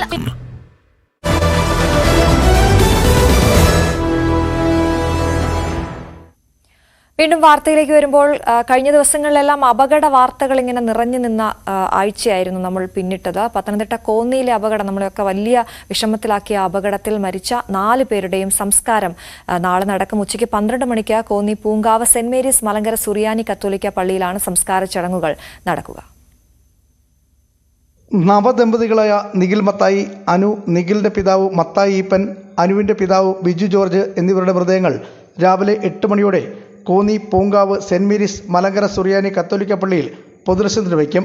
ഉച്ചയ്ക്ക് 12 മണിയോടെ സംസ്കാരം നടക്കും. നവംബർ 30-ന് വിവാഹിതരായ നിഖിലും അനുവും മലേഷ്യയിൽ നിന്നും മധുവിധ് കഴിഞ്ഞ് മടങ്ങിയെത്തുമ്പോൾ ഇവരെ വീട്ടിലേക്ക് കൊണ്ടുവരാൻ തിരുവനന്തപുരം വിമാനത്താവളത്തിൽ പോയി മടങ്ങി വരുമ്പോഴാണ് അപകടമുണ്ടായത്. ആന്ധ്രാപ്രദേശിൽ നിന്നുള്ള ശബരിമല തീർത്ഥാടകരുടെ ബസ്സുമായി ഇവർ സഞ്ചരിച്ച കാർ കൂട്ടിയിടിച്ചായിരുന്നു അപകടം. പുനലൂർ മൂവാറ്റുപുഴ സംസ്ഥാന പാതയിൽ കോന്നി മുറിഞ്ഞകല്ലിൽ വെച്ച് ഞായറാഴ്ച ഉണ്ടായ അപകടത്തിലാണ് 4 പേര് മരിച്ചത്. നിഖിലിന്റെ സഹോദരി അടക്കമുള്ള ബന്ധുക്കൾ വിദേശത്തായതിനാൽ പോസ്റ്റ്മോർട്ടം പൂർത്തിയാക്കിയ മൃതദേഹങ്ങൾ പത്തനംതിട്ട ഇടത്തിട്ടയിലെ സ്വകാര്യ മോർച്ചറിയിലാണ് സൂക്ഷിച്ചിരിക്കുന്നത്. ന്യൂസ് 18 പത്തനംതിട്ട. അന്തരിച്ച CPM നേതാവ് MM ലോറൻസിന്റെ മൃതദേഹം മതാചാരപ്രകാരം സംസ്കരിക്കാൻ വിട്ടുനൽകണമെന്ന പെൺമക്കളുടെ ആവശ്യത്തിൽ ഹൈക്കോടതി ഇന്ന് വിധി പറഞ്ഞേക്കും. മൃതദേഹം മെഡിക്കൽ പഠനത്തിന് വിട്ടുനൽകണം എന്നായിരുന്നു ലോറൻസിന്റെ ആഗ്രഹമെന്ന മകന്റെ വാദം ഹൈക്കോടതി അംഗീകരിച്ചിരുന്നു. സിംഗിൾ ബെഞ്ച് ഉത്തരവ് ചോദ്യം ചെയ്താണ് പെൺമക്കൾ അപ്പീൽ നൽകിയത്. Chief justice Nitin Jamdar, justice S Manu എന്നിവരടങ്ങുന്ന ഡിവിഷൻ ബെഞ്ചാണ് അപ്പീൽ പരിഗണിക്കുന്നത്. ഇന്ത്യ ചൈനീസ് ഉഭയകക്ഷി ബന്ധം ചർച്ച ചെയ്യാൻ ഇരു രാജ്യങ്ങളുടെയും പ്രത്യേക പ്രതിനിധികൾ ഇന്ന് യോഗം ചേരും. ബീജിംഗിൽ നടക്കുന്ന യോഗത്തിൽ ഇന്ത്യയുടെ ദേശീയ സുരക്ഷാ ഉപദേഷ്ടാവ് അജിത് ഡോവൽ പങ്കെടുക്കും. ഇന്ത്യ ചൈന അതിർത്തി പ്രശ്ന പരിഹാരത്തിനായുള്ള പ്രത്യേക പ്രതിനിധികളുടെ 23ാമത് യോഗമാണ് ഇന്ന് ബെയ്ജിംഗിൽ നടക്കുന്നത്. കിഴക്കൻ ലഡാക്കിൽ സൈനികരെ പിരിച്ചുവിടാനുള്ള ഒക്ടോബർ 21 കരാറിന്റെ തുടർച്ചയാണ് യോഗം. ഇന്ത്യയുടെ ദേശീയ സുരക്ഷാ ഉപദേഷ്ടാവ് അജിത് ഡോവലും ചൈനീസ് വിദേശകാര്യ കമ്മീഷൻ ഓഫീസ് ഡയറക്ടർ വാങ്ങിയുമാണ് യോഗം ചേരുന്നത്. വ്യാപാരമൊഴികെയുള്ള ഇന്ത്യയും ചൈനയും തമ്മിലുള്ള ബന്ധം 2020 ഏപ്രിൽ മുതൽ ആരംഭിച്ച അതിർത്തിയിലെ സംഘർഷാവസ്ഥ ഇരു രാജ്യങ്ങളും തമ്മിലുള്ള ബന്ധം വഷളാക്കിയിരുന്നു. ആഴ്ചകളോളം നീണ്ടുനിന്ന ചർച്ചകൾക്ക് ശേഷം ഒക്ടോബറിലായിരുന്നു ചൈനയുമായി സമവായത്തിലെത്തിയത്. ഇന്ത്യ ചൈന അതിർത്തിയുമായി ബന്ധപ്പെട്ട തർക്കം പരിഹരിക്കുന്നതിനായി 2003 പ്രത്യേക പ്രതിനിധി സംവിധാനം ആരംഭിച്ചത്. 2019 പ്രതിനിധി സംഘം അവസാനമായി യോഗം ചേർന്നത്. അതിർത്തി തർക്കത്തിന് ശാശ്വത പരിഹാരം കൈവരിക്കാൻ കഴിഞ്ഞിട്ടില്ലെങ്കിലും സംഘർഷ സാധ്യതകൾ പരിഹരിക്കാൻ പ്രതിനിധി സംഘത്തിന് കഴിഞ്ഞിട്ടുണ്ട്. News desk news 18. സിനിമാ കാലമാണ്. IFFK വാർത്തകളിലേക്ക് നമുക്ക് പോകാം. വിദ്യാർത്ഥിയായിരിക്കെ ഡിപ്ലോമ പ്രൊജക്ടായി ചെയ്ത ആദ്യ സിനിമ IFFK വേദിയിൽ പ്രദർശനത്തിനെത്തിയതിന്റെ ആവേശത്തിലാണ് യുവ സംവിധായകനായ അഫ്രദ് VK. 29ാമത് കേരള രാജ്യാന്തര ചലച്ചിത്രമേളയുടെ ഫെസ്റ്റിവൽ കലഡോസ്കോപ്പ് വിഭാഗത്തിലാണ് അഷ്റഫിന്റെ ചിത്രം റിപ്റ്റൈഡ് ഇടം നേടിയത്. ഈ ഒരാള് എനിക്ക് കുറച്ച് സ്പെഷ്യലാണ്. കാരണം ഞങ്ങൾ ഒന്നിച്ച് പഠിച്ച ആൾക്കാരാണ്, ഒന്നിച്ച് ഒരേ ബാച്ചിൽ പഠിച്ചിറങ്ങിയതാണ്. അപ്പൊ ആളുടെ സിനിമ ഇന്ന് ഇത്രയും വലിയ ഒരു ഇതില് IFFK പ്രദർശിപ്പിക്കുമ്പോൾ അത് റിപ്പോർട്ട് ചെയ്യാൻ പറ്റുക എന്നുള്ളത് എന്റെയും കൂടി ഒരു സന്തോഷമാണ്. അപ്പൊ അഫ്രദി, കഴിഞ്ഞ പ്രാവശ്യം 2022 നമ്മള് IFFK ഒന്നിച്ച് കാണാൻ വന്ന ആൾക്കാരാണ്. അപ്പൊ ഇവിടെ ഇപ്പോ നിന്റെ സിനിമ എന്ന് പറയുമ്പോൾ അത് പേഴ്സണലി എനിക്ക് അത്രയും സന്തോഷമുള്ള ഒരു കാര്യമാണ്. അപ്പോൾ ഈ സിനിമ പ്രദർശനത്തിന്റെ സമയത്ത് നീ പറഞ്ഞൊരു കാര്യമുണ്ട്, ഡ്രീം കം ട്രൂ അല്ല, സ്റ്റിൽ ഒരു ഡ്രീമാണ്. അപ്പോൾ ഈ ഒരു ഡ്രീമിനെ കുറിച്ചിട്ട്, സിനിമയെ കുറിച്ചിട്ട് സത്യം പറഞ്ഞാൽ ഇന്നലെ പറഞ്ഞ പോലെ തന്നെയാണ്. കാരണം നമ്മൾ ഡിപ്ലോമ ഫിലിമായിട്ട് തുടങ്ങിയ സിനിമ റോട്ടർഡാമിൽ പ്രീമിയർ ചെയ്യുന്നു, പിന്നെ അവിടുന്ന് ബെർലിനിൽ പോകുന്നു, അയർലാൻഡിൽ പോകുന്നു, പിന്നെ ഫൈനലി ലാസ്റ്റ് നമ്മളെല്ലാവരും സ്പെഷ്യലായി നിൽക്കുന്ന, എപ്പോഴും എല്ലാ കൊല്ലവും നമ്മൾ ഡെലിഗേറ്റായി വരുന്ന ഈ സ്ഥലത്ത് ഇപ്രാവശ്യം നമ്മുടെ സിനിമയായിട്ട് മുന്നോട്ട് വരാമെന്ന് പറയുന്നത് ഒരു ഭയങ്കര സറിയലായിട്ടുള്ള എക്സ്പീരിയൻസ് ആണ് സത്യം പറഞ്ഞാൽ. അതിപ്പോഴും നമുക്ക് ഈ ഒരു ജേണി എങ്ങനെ സംഭവിച്ചു, നമ്മൾ എടുക്കുന്ന സമയത്ത് ഇത് ആരെങ്കിലും കാണുമോ അല്ലെങ്കിൽ ഇത് അക്സെപ്റ്റ് ചെയ്യുമോ എന്നതിൻ്റെ അപ്പുറത്തേക്ക് ഒരു ഡിപ്ലോമ ഫിലിം എടുക്കാന്നുള്ള രീതിയിൽ എടുത്തൊരു പ്രോജക്റ്റ് ഇങ്ങനെ ഇത്ര ആൾക്കാരെ മുന്നിൽ കാണിക്കാൻ പറ്റുന്നു എന്ന് പറയുന്നത് ഒരു ഭയങ്കര എക്സ്പീരിയൻസ് ആണ്. ഭയങ്കര പ്രൗഡാണ്. ഒരു എന്താ പറയുക, വല്ലാത്തൊരു ഓപ്പർച്യൂണിറ്റി ആയിട്ട് തോന്നുന്നു ഈ മൊമെന്റിൽ. നമ്മൾ പൊതുവേ മലയാള സിനിമയിൽ കണ്ട് ശീലമില്ലാത്ത ഒരു രീതി, ഒരു നോൺ ലീനിയർ ആയിട്ടാണ് സിനിമ എടുത്തേക്കുന്നത്. പ്രത്യേകിച്ച് ഒരു ഗേ ലവ് സ്റ്റോറി പറയുന്ന സിനിമയാണ്. അപ്പോൾ ആദ്യത്തെ സിനിമ ചെയ്യുന്ന സമയത്ത് ഇത്രയും ഒരു ധൈര്യം, അല്ലെങ്കിൽ ഇങ്ങനെ ഒരു കഥ പറയാം എൻ്റെ സിനിമയിലൂടെ, അല്ലെങ്കിൽ ഇങ്ങനെ ഒരു തീമിൽ കൊണ്ടുവരാം. പ്രത്യേകിച്ച് ഫ്രെയിംസിന്റെ കാര്യം അത് എടുത്തു പറയേണ്ട, ആ ഒരു ലവ് സ്റ്റോറിയുടെ അതെല്ലാം നമുക്ക് ആ ഓരോ ഫ്രെയിമിലും കിട്ടുന്നുണ്ട്. അപ്പോൾ ഈ ഒരു ഫ്രെയിം വെക്കുന്നതാണെങ്കിലും ഈ ഒരു പാറ്റേൺ ആണെങ്കിലും ഇങ്ങനെ ഒരു കഥയാണെങ്കിലും അത് എടുക്കാനുള്ള ഒരു ധൈര്യം, അല്ലെങ്കിൽ ഇങ്ങനെ ഒരു ആശയത്തിലോട്ട് എത്തിപ്പെടുന്നു.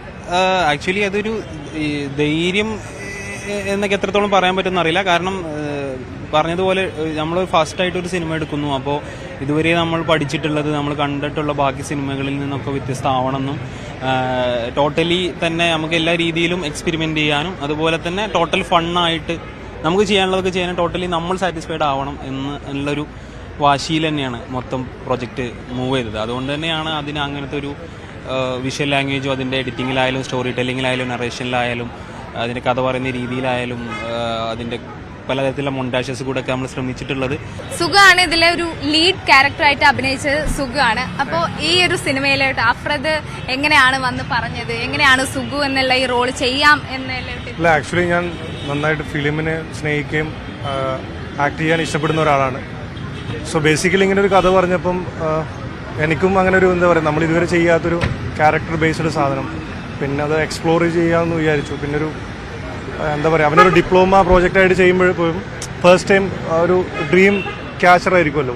എല്ലാവരും സിനിമ കഴിഞ്ഞ് കണ്ടപ്പോൾ, ഷോ കഴിഞ്ഞ് കണ്ടപ്പോൾ അതിന്റെ സിനിമാറ്റോഗ്രാഫി അതിനെ കുറിച്ചിട്ട് എടുത്തു പറയുന്ന ഒരു കാര്യം ഉണ്ടായിരുന്നു. അപ്പോൾ എങ്ങനെയുണ്ടായിരുന്നു എക്സ്പീരിയൻസ്? വളരെ നല്ലൊരു എക്സ്പീരിയൻസ്. മീൻസ് ഇത് നമ്മൾ ഷൂട്ട് ചെയ്യുന്ന സമയത്ത് നമുക്ക് ഷൂട്ടിംഗ് ആയിട്ടോ അങ്ങനെയൊന്നും തോന്നിയിട്ടൊന്നുമില്ല. ഒരു ഫാമിലിയോടെ ഒരു ട്രിപ്പിന് പോയിട്ട് എന്തൊക്കെ കുറച്ച് നേരം ഷൂട്ട് ചെയ്തിട്ട് തിരിച്ചു വരുന്നു, ചില്ല് ചെയ്യുന്നു, ആ ഒരു വൈബിലാണ് നമ്മളിത് ഫുള്ളി ചെയ്തത്. അപ്പോൾ അതിൻ്റെതായ എല്ലാം കൂടെ കൊളാബ് ചെയ്ത് വന്നപ്പോൾ നമുക്ക് അതിൻ്റെതായ കുറേ കാര്യങ്ങൾ കിട്ടി, ഇങ്ങനെ സെറ്റായി. വിമർശനങ്ങളും ഒപ്പം തന്നെ പോസിറ്റീവ് കമന്റ്സും വരുന്നുണ്ട്. ഇതിനൊക്കെ എങ്ങനെയാണ്? വിമർശനങ്ങൾ ഒരു സിനിമ എന്ന് പറയുന്നത് ടോട്ടലി സബ്ജക്റ്റീവ് ആയിട്ടുള്ളൊരു സംഗതിയാണ്. അത് ഒരാൾക്ക് കാണുന്ന രീതിയിലായിരിക്കില്ല വേറൊരാൾക്ക് വേറൊരു രീതിയിൽ സിനിമനെ ഇഷ്ടപ്പെടുന്നത്. അത് എനിക്ക് തോന്നുന്നത് നമ്മളതിന് രണ്ടിനെയും ഇരു കൈ നീട്ടി സ്വീകരിക്കുക എന്നുള്ളതേ ഉള്ളൂ. കാരണം വിമർശനങ്ങൾ നമുക്ക് ഒരുപാട് ഉപകാരപ്പെടും. നെക്സ്റ്റ് ഒരു പ്രൊജക്റ്റ് ചെയ്യുമ്പോൾ നമുക്ക് തന്നെ സ്വയം മനസ്സിലാക്കാനും നമുക്ക് തന്നെ സ്വയം അത് തെറ്റുകൾ തിരുത്താനും സഹായിക്കും. അതേപോലെ തന്നെ അപ്രിസിയേഷൻസ് നമ്മൾ കൂടുതൽ വർക്കുകൾ ചെയ്യാൻ വേണ്ടി പ്രചോദനം തരും. അപ്പോൾ രണ്ടിനെ ഇരു കൈ നീട്ടി സ്വീകരിക്കുന്നുണ്ട്. വിമർശനങ്ങൾ വരട്ടെ, കൂടുതൽ വിമർശനങ്ങൾ വരട്ടെ എന്നാണ് ഞാൻ ആഗ്രഹിക്കുന്നത്. കാരണം അപ്പോൾ നമുക്ക് കൂടുതൽ ഇമ്പ്രൂവ് ചെയ്യാനുള്ള ചാൻസസ് കൂടുന്നുണ്ട്. അതെനിക്ക് IFFKയിലുള്ള ഒരു ക്രൗഡിൻ്റെ ഒരു വലിയ അഡ്വാൻറ്റേജസ് ആയിട്ട് തോന്നുന്നുണ്ട് ഞാൻ ബാക്കിയുള്ള ഫെസ്റ്റിവൽസിലൊക്കെ പോയി വന്നപ്പോൾ. കാരണം ഇവിടെയുള്ള ഓഡിയൻസസ് കുറച്ചും കൂടെ ഡീപ്പായിട്ട് സിനിമനെ കാണുന്ന ആൾക്കാരാണ്. ഓരോ ആസ്പെക്ട്സിനെ കുറിച്ചും വളരെയധികം ഡീറ്റെയിൽ ആയിട്ട് അതിൻ്റെ പൊളിറ്റിക്കൽ വശങ്ങളായാലും അതിൻ്റെ ഫിലിം മേക്കിംഗ് ആസ്പെക്ട്സ് ആയാലും വളരെയധികം ഒരു ഡീറ്റെയിൽ ആയിട്ട് തന്നെ എല്ലാം നോക്കുന്നുണ്ട്. അതൊരു വലിയ എനിക്കൊന്നും ഇവിടുത്തെ ഓഡിയൻസസിൻ്റെ ഒരു ക്വാളിറ്റിയാണ് ഈ ഒരു ക്യൂന സെഷൻസിലും അല്ലെങ്കിൽ മൊത്തം ഫെസ്റ്റിവലിൽ തന്നെ റിഫ്ലക്ട് ചെയ്യുന്നു. വളരെയധികം പ്രതീക്ഷയോടെ ഞങ്ങളും കാത്തിരിക്കുന്നു. ബിക്കോസ് ഞാൻ നേരത്തെ പറഞ്ഞതുപോലെ ഈ സിനിമ അല്ലെങ്കിൽ ഇതിന്റെ സംവിധായകൻ എനിക്ക് കുറച്ച് സ്പെഷ്യലാണ്. അപ്പോൾ അതെന്തായാലും പെട്ടെന്ന് തന്നെ ഉണ്ടാവട്ടെ എന്ന് പ്രതീക്ഷിക്കുന്നു. പിന്നെ അഫ്രദിന്റെ കാര്യം പറഞ്ഞ പോലെ തന്നെ സിനിമ സ്വപ്നം കണ്ടു നടക്കുന്ന ഒരുപാട് ആൾക്കാരുണ്ട്, ഒരു വലിയ ജനറേഷൻ ഇപ്പോഴും ഉണ്ട്. അപ്പോൾ അവർക്കൊക്കെ ഒരു ഇൻസ്പിറേഷൻ കൂടിയാണ് ഈ സംവിധായകൻ. ക്യാമറാമാൻ വിനോദിനൊപ്പം ആയിഷത്തുൽ ഷംന, News 18. നിലമ്പൂരിലെ പ്രധാന ആകർഷണമായി മാറിയിരിക്കുന്ന കൂറ്റൻ ചെസ് ബോർഡിനെ കുറിച്ചാണ് അടുത്ത റിപ്പോർട്ട്. ചക്കാലക്കുത്ത് സ്വദേശിയും ഗവൺമെന്റ് മാനവേദ് HSSലെ മുൻ ഡ്രോയിംഗ് ഇൻസ്ട്രക്ടറുമായ MR രവിയാണ് മരത്തിൽ ഈ ചെസ് ബോർഡ് നിർമ്മിച്ചിരിക്കുന്നത്. ആര് കണ്ടാലും ഒന്ന് അമ്പരക്കും ഈ കൂറ്റൻ ചതുരംഗ പലകയെ. 4 മീറ്റർ നീളവും 4 മീറ്റർ വീതിയുമുണ്ട് ഈ ഭീമൻ ചെസ് ബോർഡിന്. 0.25 കനത്തിൽ കനമുള്ള മരക്കഷ്ണങ്ങൾ കൂട്ടിയോജിപ്പിച്ച് അതിൽ മറ്റൊരു പലക ഉറപ്പിച്ചു. യന്ത്രങ്ങളുടെ സഹായത്തോടെയാണ് ചെസ് പീസുകൾ നിർമ്മിച്ചത്. മരം കൊണ്ടുണ്ടാക്കിയ ലോകത്തിലെ ഏറ്റവും വലിയ ചെസ് ബോർഡാണിതെന്ന് MR രവി പറയുന്നു.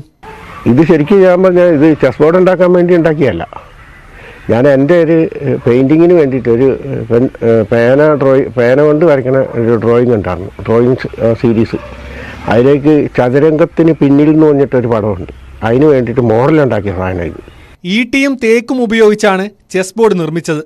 കറുത്ത കരുക്കൾ കരുവാകയിലും വെളുത്ത കരുക്കൾ പ്ലാവിലുമാണ് നിർമ്മിച്ചിട്ടുള്ളത്. 2013 ശരിക്കും ലിംക ബുക്ക് ഓഫ് റെക്കോർഡിൽ വേൾഡ് റെക്കോർഡായിട്ട് തന്നെ. അപ്പോൾ അത് ഞാൻ എന്താ ശരിക്കും റെക്കോർഡിനൊന്നും ഉണ്ടാക്കിയല്ല, ഞാൻ അതിന് ഒത്തിരി മുന്നേ ഉണ്ടാക്കിയതാ. ഈ 2013 എന്ന് വെച്ച് കഴിഞ്ഞാൽ 2000 മുമ്പേ ഉണ്ടാക്കിയതാ, വന്നത് 2013 മാത്രം. ലിംക ബുക്ക് ഓഫ് റെക്കോർഡിലും കയറിയിട്ടുണ്ട് ഈ കൂറ്റൻ ചെസ് ബോർഡ്. ഒന്നുറപ്പാണ്, ഇതിലും വലിയ മരം കൊണ്ടുണ്ടാക്കിയ ചെസ് ബോർഡ് നിർമ്മിക്കുന്നതുവരെ രവിയും അദ്ദേഹത്തിന്റെ ചെസ് ബോർഡും ലിംക ബോർഡ് ഓഫ് റെക്കോർഡിൽ ഉണ്ടാകും. News 18 മലപ്പുറം. മികച്ച പുരുഷ ഫുട്ബോളർക്കുള്ള ഈ വർഷത്തെ ഫിഫ ബെസ്റ്റ് പുരസ്കാരം റയൽ മാഡ്രിഡ് താരം വിനീഷ്യസ് ജൂനിയറിന്. കാർലോ ആഞ്ചലോട്ടിയാണ് മികച്ച പരിശീലകൻ. എമിലിയോ മാർട്ടിനസാണ് ഗോൾ കീപ്പർ. അർജന്റീനയ്ക്കൊപ്പം ലോകകപ്പും 2 തവണ കോപ്പ അമേരിക്ക കിരീടവും നേടിയിട്ടുള്ള താരമാണ് മാർട്ടിനസ്. 3 വർഷത്തിനിടെ ഇത് 2ാം തവണയാണ് എമിലിയാനോ മാർട്ടിനസ് മികച്ച ഗോൾ കീപ്പറാകുന്നത്. സ്പാനിഷ് താരം എയ്റ്റാന ബോൺമാറ്റി മികച്ച വനിതാ താരമായി. കാനഡയിൽ പ്രധാനമന്ത്രി ജസ്റ്റിൻ ട്രൂഡോയ്ക്ക് രാജ്യസമ്മർദ്ദം ശക്തമാവുകയാണ്. ന്യൂ ഡെമോക്രാറ്റിക് പാർട്ടി നേതാവ് ജഗ്മീത് സിംഗും രാജി ആവശ്യപ്പെട്ട് രംഗത്തെത്തിയിരിക്കുന്നു. രാജ്യത്തെ ഉയർന്ന ജീവിത ചെലവും നിയുക്ത US പ്രസിഡന്റ് ഡൊണാൾഡ് ട്രംപിന്റെ താരിഫ് ഭീഷണിയുമാണ് ജസ്റ്റിൻ ട്രൂഡോയ്ക്ക് ഇപ്പോൾ വിനയാകുന്നത്. മനു ഭരത്താണ് വിവരങ്ങളുമായി ചേരുന്നത്. മനു, ട്രൂഡോ പുറത്തേക്ക് പോകേണ്ടി വരുമോ?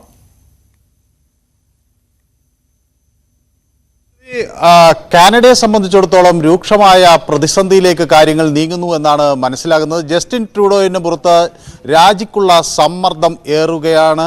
ഉപപ്രധാനമന്ത്രിയുടെ രാജിയെ തുടർന്ന് ഇപ്പോൾ കൂടുതൽ ആളുകൾ രാജി ആവശ്യപ്പെട്ട് രംഗത്തെത്തുന്നു. ഏറ്റവും ഒടുവിലായി ട്രൂഡോയുടെ രാജി ആവശ്യപ്പെട്ടിരിക്കുന്നത് ജഗ്മീത് സിംഗ് ആണ്. ജഗ്മീത് സിംഗിന്റെ പാർട്ടി ട്രൂഡോയ്ക്ക് ചില നിർണായക ഘട്ടങ്ങളിലൊക്കെ നൽകിയ പിന്തുണ അദ്ദേഹത്തെ അധികാരത്തിൽ തുടരുന്നതിന് സഹായിക്കുകയും ചെയ്തിരുന്നു. മാത്രവുമല്ല 1/3 MP-മാർ ഇപ്പോൾ ട്രൂഡോയുടെ രാജി ആവശ്യപ്പെട്ട് രംഗത്ത് വരുന്നു.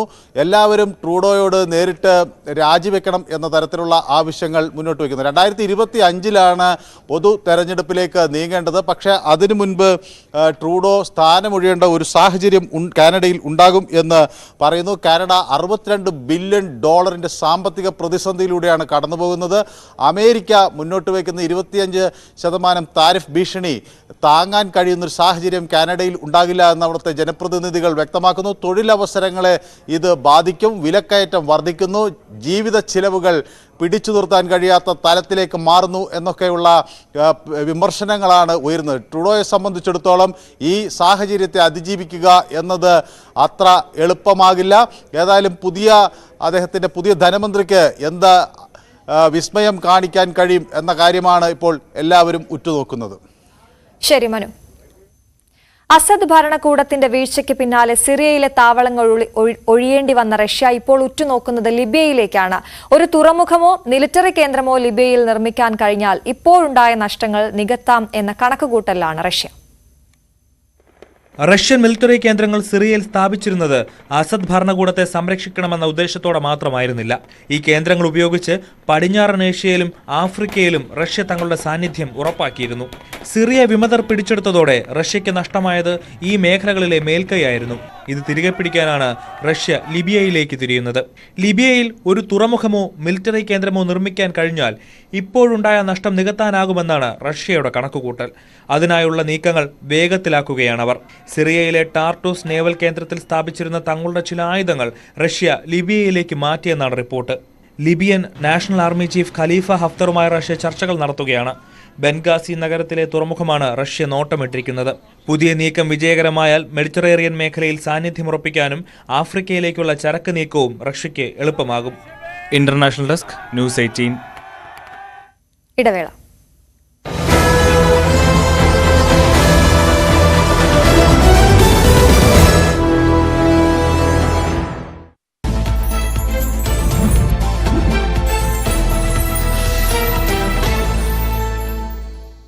നമസ്കാരം, ഫാസ്റ്റ് ന്യൂസിലേക്ക് സ്വാഗതം.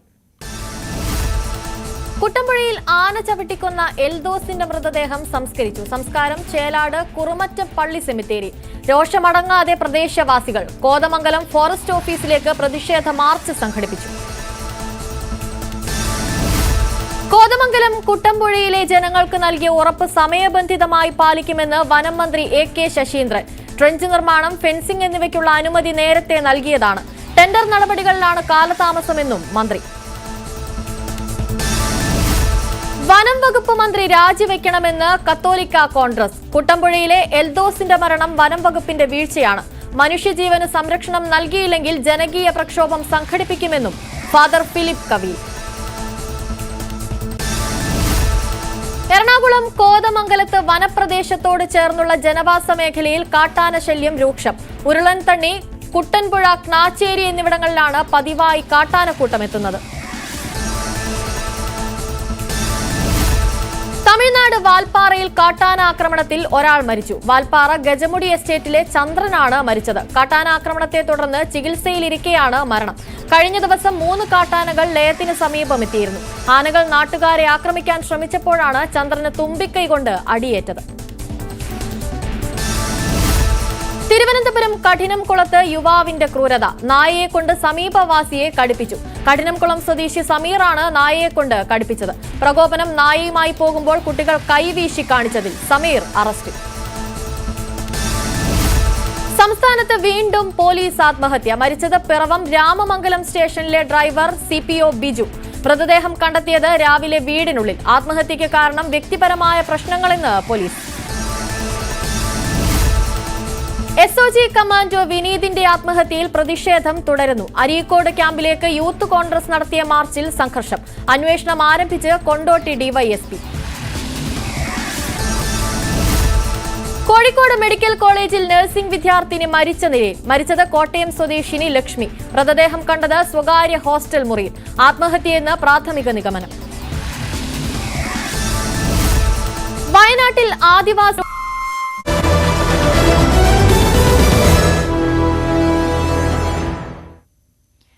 അപ്പോൾ നമ്മളിന്ന് ഇനി സ്പെഷ്യൽ ഡേയിലേക്ക് പോവുകയാണ്. ഇന്ന് ഡിസംബർ 18 ഡിസംബർ 18 സ്പെഷ്യൽ ഡേ ഉള്ള എല്ലാ പ്രേക്ഷകർക്കും, ഇത് കണ്ടുകൊണ്ടിരിക്കുന്നവർക്കും എല്ലാവർക്കും ആശംസകൾ അറിയിക്കുകയാണ് ന്യൂസ് 18. നമ്മൾ ആദ്യം തുടങ്ങുന്നത് ഇന്നലെ വിട്ടുപോയ ഒരു വിഷസിൽ നിന്നാണ്. ബിലേറ്റഡ് ബർത്ത്ഡേ വിഷസ് അറിയിക്കാനുള്ളത് ലിവീനിയയ്ക്കാണ്. ലിവീനിയ മോളുടെ ബർത്ത്ഡേ ആയിരുന്നു ഇന്നലെ. 13 വയസ്സാണ്. അപ്പോൾ അബുദാബിയിലാണ് ലിവീനിയ ഉള്ളത്. ഒരു വലിയ നല്ലൊരു വിഷ് നേരുകയാണ്. ലിയാന സാൻവി രണ്ടുപേരും കൂടിയാണ് ഇത് ഞങ്ങൾക്ക് അയച്ചു തന്നിരിക്കുന്നത്. ലിയാനയുടെയും സാൻവിയുടെയും വക ഹാപ്പി ബർത്ത്ഡേ. ഒപ്പം ന്യൂസ് 18 കേരളവും ലിവീനിയെ കുട്ടിക്ക് ഹാപ്പി ബർത്ത്ഡേ നേരുന്നു. വെരി ഹാപ്പി ബർത്ത്ഡേ മോളെ.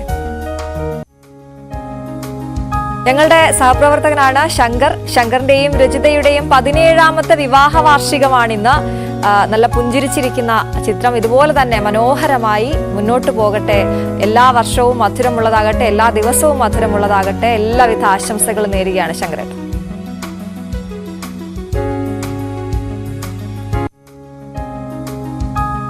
തിരുവനന്തപുരം സ്വദേശി പ്രസന്നകുമാർ, അദ്ദേഹത്തിന്റെ 71ാമത്തെ പിറന്നാളാണ്. അപ്പൊ ഞങ്ങളുടെ അദ്ദേഹത്തിന്റെ മകനും മരുമകളും ഞങ്ങളുടെ സഹപ്രവർത്തകരാണ്. അർജുനും പാർവതിയും.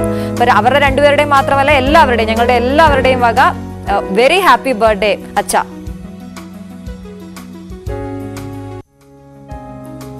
ആശ അമ്മയുടെ ബർത്ത്ഡേ ആണെന്ന്. കൊച്ചിയിൽ നിന്നും ശ്രീരാജാണ് അമ്മയ്ക്ക് വിഷസ് അറിയിക്കുന്നത്. അപ്പൊ അമ്മയ്ക്ക് വെരി ഹാപ്പി ബർത്ത്ഡേ. ഞങ്ങളുടെ വക കൂടി വിഷസ് അറിയിക്കുകയാണ്. ആരോഗ്യത്തോടെ മുന്നോട്ട് പോകാനാകട്ടെ അമ്മയ്ക്ക്. അപ്പൊ ഇതുപോലെ നിങ്ങളുടെ വിശേഷ അവസരങ്ങളും ഞങ്ങളെ അറിയിക്കാം. ആ സന്തോഷ ദിനത്തിൽ ന്യൂസ് 18 സ്ക്രീനിൽ നിങ്ങൾക്കും എത്താം. അതിനായി ഞങ്ങൾക്ക് വാട്സാപ്പ് ചെയ്യുക. വാട്സാപ്പ് ചെയ്യേണ്ട നമ്പർ ഇതാണ് 9346975748. വാട്സാപ്പ് ചെയ്യേണ്ട ഫോർമാറ്റ് സ്പെഷ്യൽ ഡേ, നിങ്ങളുടെ പേര്, ഫോൺ നമ്പർ.